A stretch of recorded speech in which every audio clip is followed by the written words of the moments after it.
En pleno siglo XVIII, el reino más glorioso de Europa se enfrentará a un poderoso enemigo: el poder de su propio pueblo. Surgirá un hombre que instará a la nación a deshacerse de un rey incompetente y de una reina odiada. Y una nueva república nacerá de la sangre de la Revolución Francesa.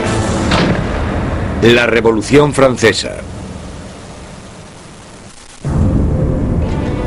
El nuevo y espeluznante aparato del doctor Guillotin se cierne sobre París como una advertencia: el castigo por desobedecer la ley y el orden. Recientemente bautizado con la sangre de los guardias del rey, pronto terminará también con la vida del rey. En agosto de 1792, con el rey destronado y la familia real metida en prisión, Robespierre y sus jacobinos están sumidos en una lucha por el control del gobierno nacional contra los girondinos, los moderados de la Asamblea. Pero en las calles de París hay un nuevo movimiento político. Como símbolo de su rechazo a la tradición aristocrática, los ciudadanos de a pie se niegan a llevar los calzones o culottes de los aristócratas. Se hacen llamar los sans-culottes, los sin calzones. Los sans-culottes se consideran los verdaderos representantes del pueblo francés, no eran de los más pobres. Solían ser artistas y tenderos bastante bien avenidos, gente de ese estilo, pero al menos trabajaban con sus propias manos. No ponerse los calzones, los culottes, para ellos simbolizaba sencillamente que no eran aristócratas, que eran gente normal. Los sans-culottes toman el control del gobierno de la ciudad de París, mientras que los jacobinos y los girondinos incitan al país a no apoyar a la Asamblea Nacional, ahora llamada la Convención. La Convención está luchando por el control del ejército francés, que está rápidamente perdiendo territorios contra Austria y Prusia. Mientras en la frontera se sigue luchando contra los enemigos, el gobierno revolucionario toma medidas enérgicas contra los enemigos de la ciudad, los traidores monárquicos que podrían poner a París en manos de los invasores. Más de 100 personas son arrestadas y metidas en prisión: curas, periodistas y hombres y mujeres de a pie. Robespierre se centra en la crisis interna, pero su amigo, el ministro de Justicia, Georges Danton, incita a todos los hombres, jóvenes y adultos a que se unan al campo de batalla. Es sociable y llamativo, todo lo que Robespierre no es.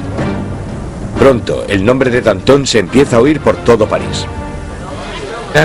Danton es un personaje lleno de vida, grandilocuente, un bebedor empedernido, libertino, que a pesar de pertenecer a la clase alta, al contrario que Robespierre, es capaz de identificarse totalmente con los trabajadores, de una manera que Robespierre simplemente no puede. Según se va acercando el enemigo, la convincente retórica de Danton moviliza a la gente, haciendo que muchos se decidan a acudir al frente. Hay un momento muy famoso en el que los ejércitos austríaco y prusiano les están invadiendo, y él se pone delante de la gente y grita eso de: para vencer nos hace falta audacia, más audacia y siempre audacia. Realmente es una persona capaz de dirigir a un país en la lucha contra el invasor. Es un momento extraordinario. Al irse tantos hombres al frente a luchar, París se queda indefenso, con las cárceles llenas de prisioneros políticos. Un miedo inquietante inunda la ciudad. La creciente multitud de prisioneros quizás sea difícil de contener. Marat lanza a los ciudadanos revolucionarios una propuesta sangrienta: bajar a las prisiones y matar a todos los que estén dentro. Los ejércitos extranjeros estaban acercándose a París. Si llegan a entrar en contacto en París con los enemigos de la revolución en las prisiones, entonces esto hubiera dado lugar a algo terrible desde el punto de vista de la gente. En la primera semana de septiembre llegan malas noticias del frente. Prusia ha tomado Verdun, una ciudad en el camino de París. Ahora el enemigo está solo a unos kilómetros de distancia. El miedo que asolaba París explota. Los sans-culottes entran en las prisiones e inician un violento ataque contra los presos de la ciudad. No dejarán vivo a ningún traidor. Los sans-culottes entraron en las prisiones, sobre todo aquellas donde estaban encerrados los curas refractarios, donde estaban los nobles y donde estaban los presos políticos, y empezaron a llevar a cabo sus propios juicios improvisados, que eran muy cortos, y la mayoría de las veces acababan en muerte.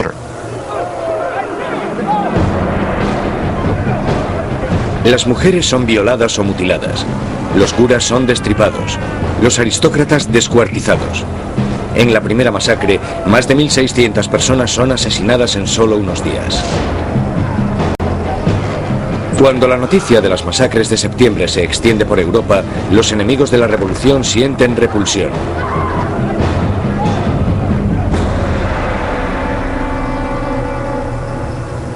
Al otro lado del Canal de la Mancha, el London Times publica su repugna.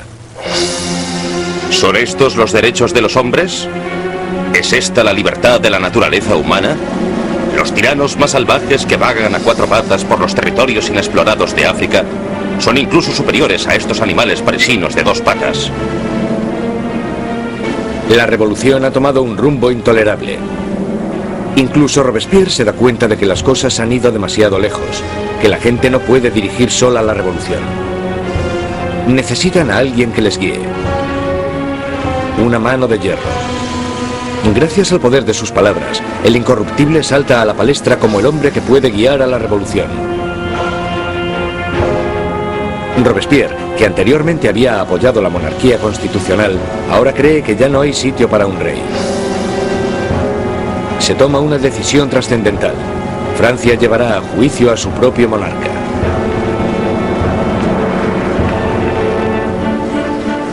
Con el veredicto reducido a una mera conclusión, el único debate sobre la mesa es la condena.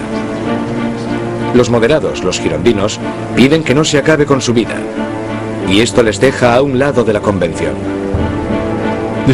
A los girondinos se les planteaba una cuestión importante en lo que se refiere al rey, porque aunque ellos estaban convencidos de querer una república, no estaban tan seguros de que fuera necesario matar al rey.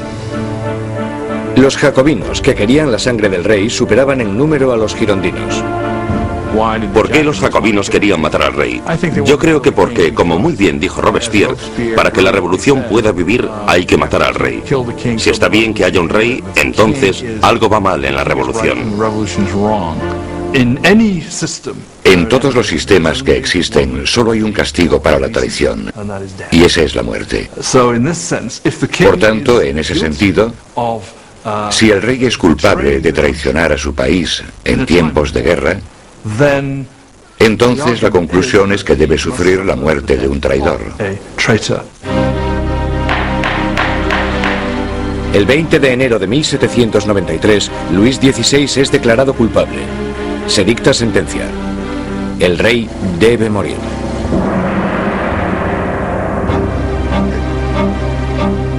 Esa noche se reúne durante un rato con su familia. Él está calmado, y entre los llantos de sus familiares les promete que volverá a la mañana siguiente para despedirse definitivamente. Pero no lo hace. No puede soportar la angustia de su familia y debe guardar fuerzas para afrontar la guillotina.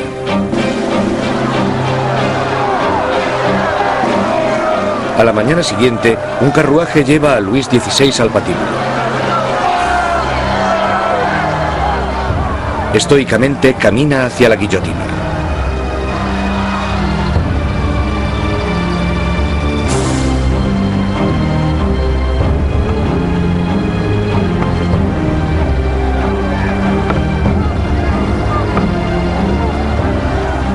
Intenta dar un discurso.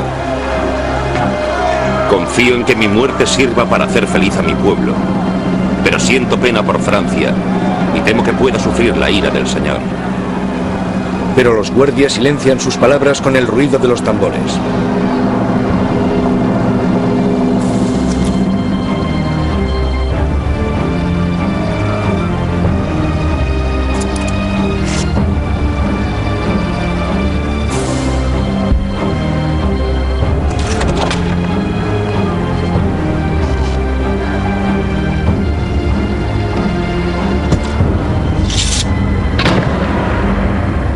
A las 10:22 de la mañana se acaba con la vida del hombre que fue rey de Francia.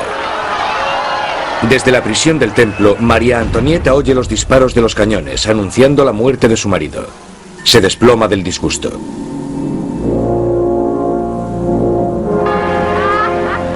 La sangre del rey es derramada. La revolución victoriosa. Pero los enemigos de la revolución pronto reclamarán su propia victoria. ¿Su objetivo? El hombre que está pidiendo que rueden tantas cabezas. Jean-Paul Marat.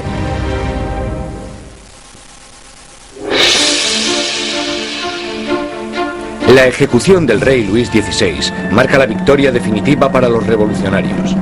Un momento cumbre en el que la joven nación, la República Francesa, nace literalmente de la sangre. A finales de 1792, los radicales jacobinos, por miedo a que la nueva revolución corra peligro de ser saboteada por los traidores, deciden utilizar medios cada vez más violentos. Pero los girondinos, que representan a los campesinos franceses, quieren frenar la creciente violencia por miedo a que desencadene una guerra civil. Su mayor oponente, Jean-Paul Marat, responde a los girondinos con furiosas palabras en su periódico, publicando los nombres de aquellos que él cree que están conspirando contra la revolución. Marat, que anteriormente había exigido la ejecución de 200 personas, ahora pide la de más de 200.000. Cuando observas el periodismo de Marat, te das cuenta de que tiene un principio básico que es el de ser más radical que nadie y exigir que se mate a la gente. Si observas el periodismo de Marat, todo el rato dice, con solo cortar unas cuantas cabezas todo irá bien. Y cuando las cosas no van bien, si cortas unas cuantas cabezas más, todo irá bien. De repente, los parisinos empiezan a matar a gente y Marat es el primero que quiere llevarse el mérito por eso. Pero el movimiento radical no ha llegado a todas partes. La gente de las afueras de París está furiosa con la creciente brutalidad de los jacobinos y piden que pare el derramamiento de sangre. Este mensaje llega a oídos de la encantadora Charlotte Corday, una chica provinciana sencilla pero a la vez segura de sí misma. Charlotte Corday es una mujer corriente de la ciudad de Caen que está horrorizada por las muertes que están sucediendo y quizás con razón considera que Marat es el principal responsable de todo esto. Él ha jugado un papel decisivo en el radicalismo de la revolución. La gente seguía pidiendo que rodasen cabezas. 13 de julio de 1793. Charlotte Corday llega a París. Sabe que el amigo del pueblo tiene una política de puertas abiertas y que a Marat se le puede encontrar en su casa a cualquier hora, dándose baños medicinales. Corday le visita con la excusa de que tiene una lista de traidores, de aquellos que están colaborando con los enemigos extranjeros para acabar con la revolución. Marat le pide la lista, prometiendo a Corday que los traidores serán guillotinados al día siguiente. Y cuando se la da, coge una daga, un pequeño puñal, y se lo clava en el pecho.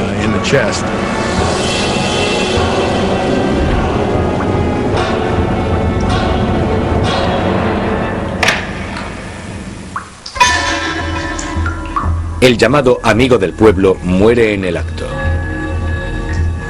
La furiosa voz de su periódico es silenciada.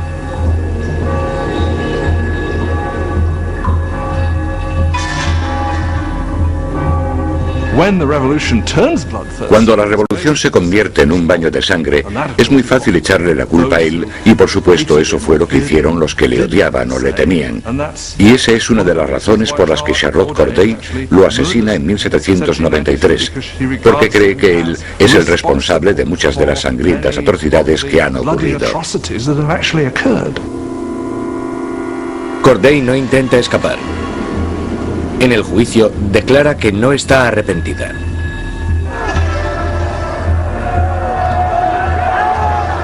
¿Qué esperaba conseguir asesinando a Marat? La paz. Ahora que está muerto, volverá la paz a mi país. Charlotte Corday es rápidamente ejecutada y su sueño de paz muere con ella. Ha matado a Marat el hombre, pero ha creado a Marat la letra, y su famosa muerte es retratada por un pintor revolucionario, Jacques-Louis David. Se convirtió en un mártir. Se convirtió en algo casi como una figura religiosa. Había gente que incluso le rezaba. Decían: corazón de Jesús, corazón de Marat. En su funeral llegaron a hacer cosas como coger el baño donde le habían matado y ponerlo en el altar casi como si fuera una especie de crucifijo. Si te fijas en el cuadro de David de la muerte de Marat, el cuerpo de Marat está colocado exactamente igual que el cuerpo de Jesús en las representaciones clásicas de la piedad, el descenso de la cruz. Así que, claramente, se está asociando a Marat con Cristo. Y Marat representa una nueva especie de Dios en la República Radical. Robespierre está celoso de la adoración por Marat, pero él, siempre tan pragmático, dirige su atención a los asuntos más urgentes. Porque aunque Marat haya muerto, sigue habiendo otros que quieren que se derrame sangre. Sangre real. La Conciergerie, la oscura antecámara de la muerte. 8 meses después de la ejecución de su marido y apenas unos días después de la ejecución de Charlotte Corday, encierran aquí a María Antonieta en una horrible celda totalmente sola. Una de las cosas más terribles que le suceden a María Antonieta es que después de la ejecución de Luis XVI le quitan a sus hijos. Sus hijos eran lo más importante para ella y sabía que los revolucionarios someterían a su hijo a terribles torturas para que se olvidase de sus orígenes reales. Y parece que ella estaba en lo cierto. En tan solo un par de años, su hijo murió por causa del terrible abandono y las torturas a las que era sometido. María Antonieta, la que fuera una joven presumida, tiene ahora solo 38 años, pero la revolución la ha envejecido mucho más. María Antonieta era una mujer muy guapa, elegante, hasta que llegó la revolución. A partir de 1788 empezó a adelgazar. El pelo se le llenó de canas, dejó de ser coqueta y de ponerse guapa. Adelgazó muchísimo. El día del juicio estaba irreconocible. El 15 de octubre se celebra el juicio de María Antonieta y es acusada de traición y de dilapidar los fondos nacionales. Las pocas pruebas que se presentan son basadas en espantosos y vengativos rumores. Una acusación se añade a la lista. Es acusada de incesto con su hijo. Ante esta acusación, María Antonieta se alza para defenderse. Apelo a la conciencia y a los sentimientos de todas las madres presentes para saber si hay alguna de vosotras que no se estremezca ante la idea de semejante horror. Y en ese momento hubo un cambio de tercio porque todas las mujeres se sintieron culpables y se dieron cuenta de que habían llegado demasiado lejos con esas acusaciones. María Antonieta tiene esperanzas de que, en un momento de compasión pública, la deporten a Austria, pero sus esperanzas se echan por tierra cuando se entrega la sentencia. Correrá el mismo destino que su marido. María Antonieta estaba en cierto sentido condenada desde el principio. Era el símbolo de la alianza austríaca que había demostrado ser desastrosa para Francia. Ella era, junto con su marido, el hazmerreír de la gente debido al aparente fracaso sexual de su matrimonio. Y ella era un símbolo de la cultura monárquica en una época en la que la propia cultura monárquica era vista como algo totalmente corrupto y perjudicial para el país. Así que por todas estas razones era odiada como ninguna otra reina había sido odiada jamás. Era vilipendiada e injuriada. Desde su celda, María Antonieta escribe una última carta despidiéndose de sus hijos y de su familia, prometiendo ser valiente. Le cortan su pelo blanco y largo para prepararle para la guillotina.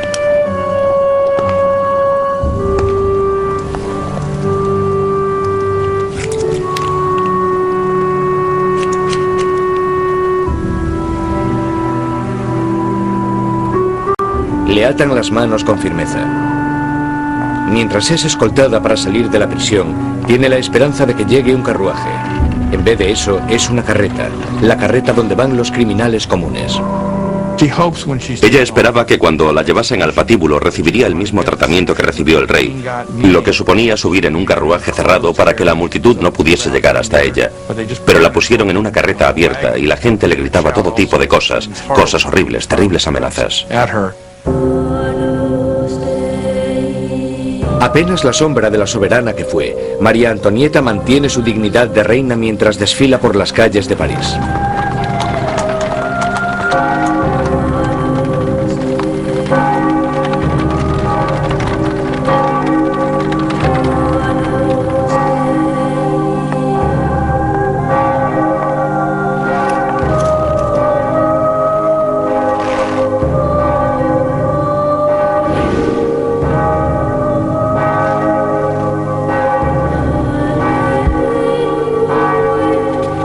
Su nombre y las acusaciones contra ella se leen en voz alta.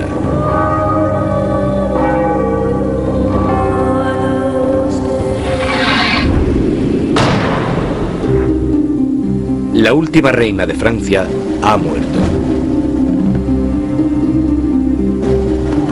Varios días después, tras incontables ejecuciones, un miembro de la Convención Nacional comenta lo absurdas que son estas masacres, y sus aliados, uno detrás de otro, son guillotinados. Él dijo, la revolución es como Saturno, devora a sus propios hijos. Danton le contesta, las revoluciones, amigo mío, no son un camino de rosas. El derramamiento de sangre solo acaba de empezar.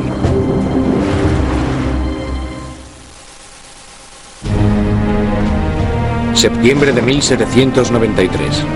4 años de revolución y Francia está siendo totalmente destrozada. En las provincias se producen violentas insurrecciones. Y en la guerra contra Europa están perdiendo a muchos hombres. Tras sufrir una terrible derrota, los británicos toman la ciudad costera de Toulon. Europa está minando cada vez más las fronteras francesas. Francia es el país más grande y más poblado de Europa Occidental y tiene un gran poder militar. Y claro, cuando empezó la revolución, un montón de sus tradicionales enemigos y también un montón de sus tradicionales aliados pensaron, sí, esta es nuestra oportunidad, no para hacerse con algún territorio de Francia, sino para enriquecerse a su costa y debilitarla, para siempre. Francia está aislada de toda Europa. Gran Bretaña la está bloqueando y Austria y Prusia están atacándola e invadiéndola. La gente de París tiene miedo de que la victoria de la contrarrevolución dé lugar a un baño de sangre.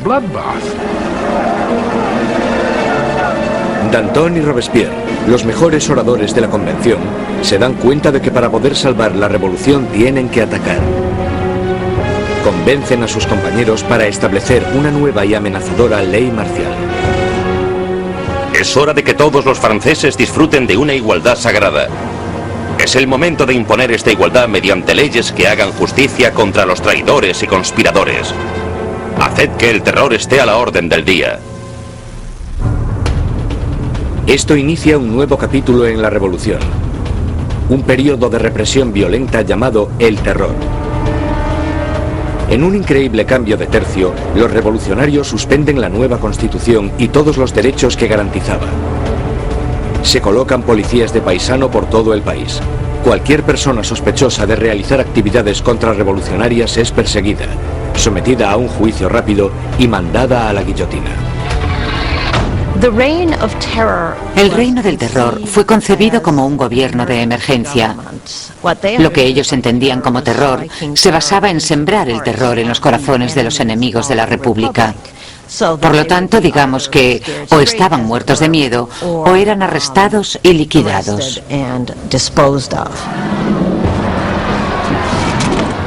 La más mínima sospecha podía mandar a cualquiera al patíbulo. Políticos que hablasen bien de la difunta monarquía, cualquiera que utilizase el antiguo monsieur o madame en vez del nuevo vocablo, ciudadanos. El miedo llena el aire. Los vecinos denuncian a sus vecinos. El incesante movimiento de las carretas de la muerte resuena en todas las calles de París. La gente está totalmente pendiente de las ejecuciones. Saben que en París hay policías de paisano, bastantes policías de paisano por todas partes, de pie en la cola del pan, escuchando lo que las mujeres dicen y arrestándolas si no les gusta lo que oyen. Podían arrestarte por quejarte por lo caro que estaba el pan. Podían arrestarte incluso por no estar demasiado contenta con el curso que tomaban las cosas y con el éxito de la revolución, así que en realidad casi todo lo que comentaras podía traerte problemas. La Asamblea constituye un tribunal revolucionario, acelerando los juicios y las ejecuciones con una eficacia implacable. Para consolidar el poder, forman un consejo de 12 hombres y lo denominan el Comité de Seguridad Pública. A la larga, el poder tuvo que ser delegado en un grupo más pequeño, que se convirtió en el Comité de la Seguridad Pública.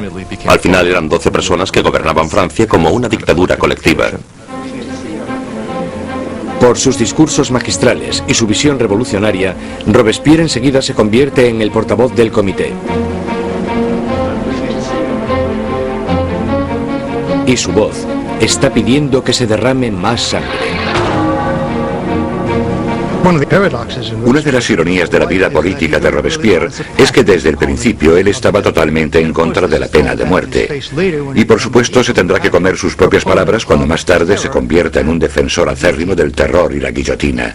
Nunca llegó a responder a eso directamente, excepto cuando dijo, bueno, los tiempos han cambiado. La revolución había vuelto implacable a Robespierre. El que fuera un apasionado defensor de la libertad de prensa, ahora restituye la censura, vestigio del antiguo régimen. La Iglesia ya está siendo atacada, y él se queda de brazos cruzados mientras uno de los revolucionarios más radicales, Jacques-René Hebert, hace una nueva propuesta: la descristianización. En plena crisis de la guerra y en plena rebelión interna, la gente empieza a decir que la culpa de todo la tienen los curas, la religión.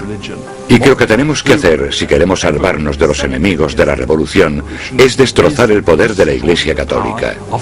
La superstición, el fanatismo, eso es de lo que trata la religión y por tanto lo que tenemos que hacer es erradicar todo eso. Las calles que llevaban la palabra San son cambiadas de nombre. Los iconos religiosos son destrozados y reemplazados por tributos al nuevo santo, Marat. La iglesia parecía simplemente ser el enemigo de los revolucionarios radicales. A las iglesias y las catedrales les arrancan los altares, rompen las vidrieras, rompen las estatuas, simplemente destrozaron toda la riqueza de la iglesia. Por supuesto, a los europeos esto les chocó, incluso más que la muerte del rey. Ni siquiera salvaron el calendario cristiano. Los años ya no son numerados a partir del nacimiento de Cristo, sino a partir de septiembre de 1792, el año del derrocamiento de la monarquía. Ahora es el año 1. A los meses se les da un nuevo nombre según las estaciones.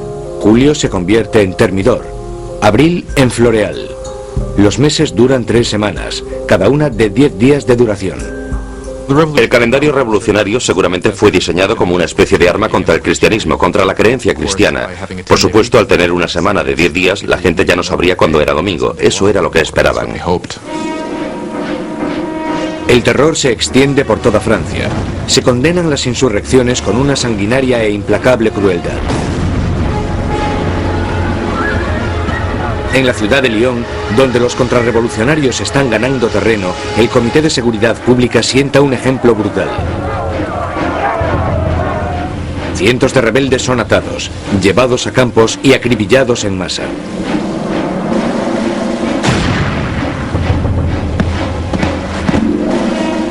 Una región llamada la Vendée, al oeste de Francia, también se ha convertido en bastión de la contrarrevolución.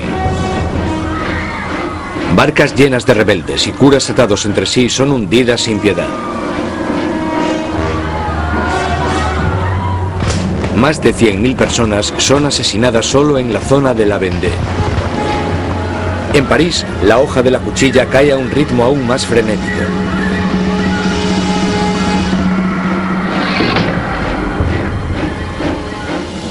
Pero los ejércitos franceses están finalmente obteniendo victorias en la frontera.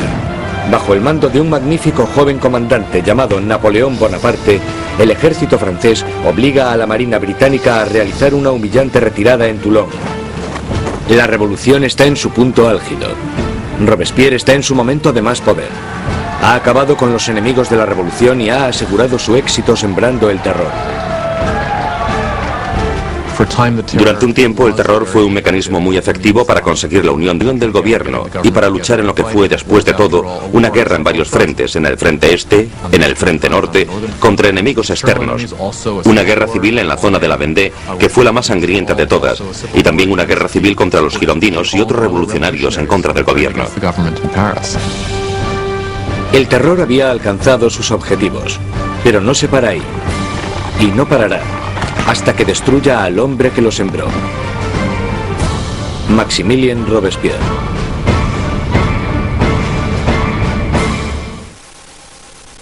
Con la sangre del terror, Maximilien Robespierre ha rescatado a la revolución. Un enérgico ejército está defendiéndose contra los ataques en la frontera, pero las dificultades internas aún no se han sofocado. En la cima del éxito, Robespierre sueña con un reto aún más grande: sembrar más terror para crear un nuevo tipo de sociedad. La República de la Virtud. Con virtud se refiere a la virtud cívica. Es un principio fundamental para Robespierre. Por ejemplo, no puedes ser un ciudadano virtuoso con simplemente obedecer la ley. Debes de estar activamente involucrado en el trabajo del Estado, y eso incluye acabar con los enemigos del Estado. El 5 de febrero de 1794, Robespierre da un discurso destacando su filosofía. El terror sin la virtud es desastroso, pero la virtud sin el terror no vale para nada. Asocia la virtud con el terror. El terror en ese momento se convierte, a su manera de ver, en un instrumento con el que crear virtud. Pero otros no están de acuerdo. Para Danton, la revolución está yendo por el camino equivocado.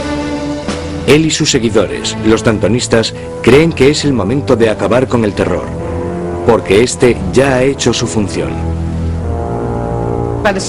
En la primavera de 1794 las cosas empiezan a mejorar. Ya no hay tantos problemas con la comida, la campaña de guerra está yendo mejor, y Danton está diciendo básicamente que necesitan establecer una nueva base de gobierno, moverse hacia la normalización. Robespierre piensa que es demasiado pronto. Danton empieza organizando un grupo para debatir cómo acabar con el terror. Robespierre lo interpreta como una amenaza directa al gobierno. No lo ve como una simple diferencia de opinión sobre la dirección que debe tomar la política, lo ve como una traición. Y en la República de la Virtud de Robespierre, solo hay una respuesta a la traición. Los dantonistas son perseguidos y enseguida sentenciados a muerte.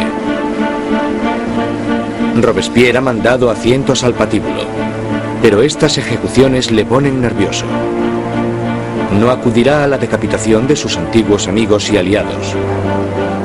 Mientras sube las escaleras de la guillotina, Danton grita: "De lo único que me arrepiento es de irme antes que esa rata de Robespierre".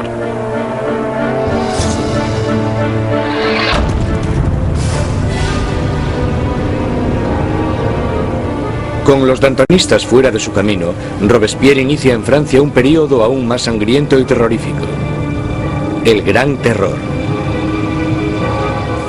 El Gran Terror es el nombre de la última fase del terror que duró desde la primavera hasta el verano de 1794.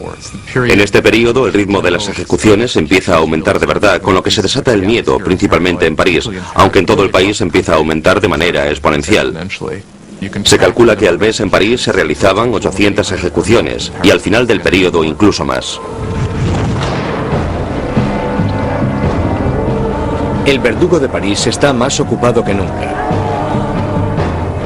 Pero el 6 de junio de 1794, las carretas de la muerte dejan de sonar. La guillotina permanece silenciosa. Robespierre ha declarado un nuevo día de fiesta religiosa: el Festival del Ser Supremo. Quiere reemplazar al viejo dios católico por uno nuevo, la diosa de la razón. Dicen que Robespierre nunca apoyó las políticas ateas. Él pensaba que la gente necesitaba creer en una divinidad. y ayudó a introducir este culto que se llamaba el culto al Ser Supremo. Y creo que fue en junio de 1794 cuando se colocó este increíble escenario con coros de gente vestida de blanco cantando, y se construyó esta especie de montaña de papel maché en el centro de París. Y en el momento más importante de la ceremonia, el propio Robespierre salió de la cima de esta montaña vestido con una toga y caminando montaña abajo. Y creo que en ese momento un montón de gente pensó, vale, ¿quién se cree que es? ¿Acaso se cree que es Dios? ¿Acaso se cree que es el rey? Mientras el Gran Terror se descontrola, los aliados de Robespierre se dan cuenta de que ha perdido totalmente el contacto con la realidad. Hay algunos que piensan que Robespierre realmente había llegado a un punto tan extremo e irracional que ya no había vuelta atrás. Unos creen que su fanatismo le ha superado y otros que simplemente se ha vuelto loco. Una vez más, Robespierre centra sus sospechas en aquellos que están cerca de él. El 27 de junio, ahora el 9 de Thermidor, aparece en la convención y da un discurso lleno de amenazas. Será el último discurso que dará. Robespierre comete un error. Anuncia que tiene una nueva lista de enemigos de la República, pero no quiere darla. Todo el mundo teme estar en ella. Y cuando al día siguiente decide hacerla pública, le arrestan antes de hablar. Un improvisado coro de voces grita a Robespierre. Él les mira en silencio. Los diputados le acusan de rebeldía e inmediatamente le retiran de la convención. Robespierre y varios de sus aliados son llevados al ayuntamiento, donde permanecen vigilados durante la noche. Por la mañana temprano se oyen disparos y los guardias corren al segundo piso. Abren las puertas y se encuentran con una escena espeluznante. Uno de los aliados de Robespierre se ha tirado por una ventana. Otro se ha pegado un tiro en la cabeza. Y a Robespierre lo encuentran semi-inconsciente, con una herida de bala en la cara y la mandíbula destrozada por un supuesto intento de suicidio. Robespierre pasa sus últimas horas de vida en la mesa del Comité de Seguridad Pública, en la misma sala desde donde había conducido el terror hasta su espantoso y sangriento final. Mientras es ridiculizado e insultado por sus antiguos aliados, Robespierre es incapaz de responder. El gran maestro de la oratoria ha sido acallado. En la Conciergerie, donde la última reina de Francia le había precedido, Robespierre se prepara para la hoja de la cuchilla nacional. Su compañero de celda, el revolucionario Saint-Just, le señala un dibujo de los derechos de los hombres y el ciudadano, y declara: por lo menos hicimos eso. Robespierre encabezó la revolución y cambió la estructura de Francia. Estableció un nuevo orden de sociedad e instauró un sistema sangriento y tiránico para asegurarse el éxito. Pero estaba destinado a ser una de las últimas víctimas de este sistema. Resulta que la gente quiere realmente acabar con el terror, pero nadie sabe cómo hacerlo. Lo único que puede acabar con el terror, y parece que en eso todos están de acuerdo, es la caída de Robespierre.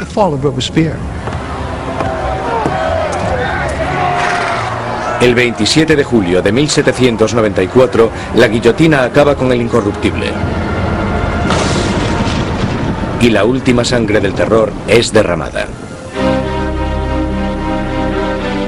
El terror muere con Robespierre, pero la revolución no. Los derechos del hombre, la democracia, la nueva república, los logros de la revolución sobrevivirán más que cualquiera de los propios revolucionarios. Francia entrará en un periodo de incertidumbre, paralizada por el miedo a otro terror, o incluso algo peor: la vuelta a la pasada monarquía opresiva. Pasarán 5 años de estancamiento, hasta que, una vez más, el poder se consolide en manos de un único hombre, Napoleón Bonaparte. Los historiadores no se ponen de acuerdo sobre cuándo terminó la revolución. Algunos creen que terminó con la subida al poder de Napoleón. Otros mantienen que la revolución continuó hasta el siglo XIX e incluso más allá. La Revolución Francesa es un momento en el que la gente toma por primera vez las riendas de su propio destino. La idea de que los súbditos de la monarquía más antigua, más prestigiosa y más poderosa de Europa pudiesen reescribir su historia fue algo que tuvo una resonancia increíble. La revolución destruyó la antigua Europa feudal y cambió para siempre el curso de la civilización occidental. Con la Revolución Francesa surgen muchas preguntas. ¿Cuánta violencia está justificada para conseguir una sociedad mejor? ¿Tiene la gente derecho a acabar con lo que consideran un sistema injusto para reemplazarlo por lo que están convencidos en sus corazones de que es un sistema más justo? ¿Cuánta violencia está justificada para poder llevarlo a cabo? Aún hoy en día nos preguntamos todo esto. Cuando Robespierre y sus aliados estaban ocupados conduciendo a su país hacia el futuro, muchos de ellos se debieron haber preguntado cuál sería el resultado final. Más de 200 años después del nacimiento de la República Francesa, el fantasma de Robespierre está aún presente en las revoluciones. Desde Rusia hasta Vietnam, desde China a América Latina. Los experimentos franceses con la democracia han inspirado los modelos de todo el mundo. Sea donde sea que haya una tiranía, el grito pidiendo justicia perdurará para siempre. Libertad, igualdad, fraternidad. Por la revolución.